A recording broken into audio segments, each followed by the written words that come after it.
कामावरून कमी केल्याच्या नैराश्यातून जळगावमध्ये महाविद्यालयातील कंत्राटी कर्मचाऱ्यानं विष प्राशन करत आत्महत्या केल्याची धक्कादायक घटना घडली। महेश सावदेकर असा आत्महत्या करणाऱ्या कंत्राटी कर्मचाऱ्याचं नाव आहे। नोकरीमध्ये कायम करण्यासाठी संस्था चालकांना 15 लाख रुपये देऊनही महेश सावदेकर यांना कामावरून कमी करण्यात आलं। याबाबत संस्था चालकांकडे विचारणा केली असता संस्था चालक उडवाउडवीची उत्तरे देत असल्याने ते तणावात होते आणि त्यातूनच त्यांनी आत्महत्येसारखं टोकाचं पाऊल उचललेलं आहे।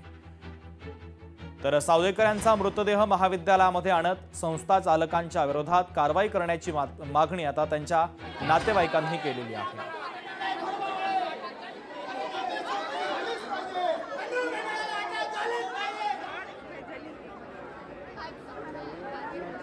संस्थेमध्ये पैसे भरले होते।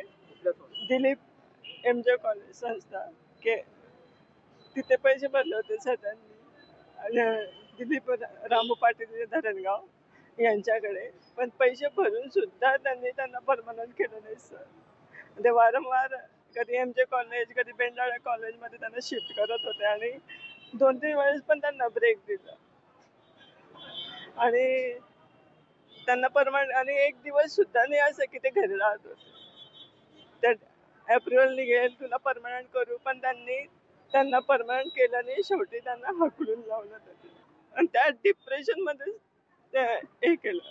सर महेश कुमार भास्करराव सावदेकर हे माझे मामा आहेत। त्यांना नोकरीवरून काढून टाकण्यात आलं म्हणून त्यांनी नैराश्यातून विषप्राशन करून आत्महत्या करून घेतली।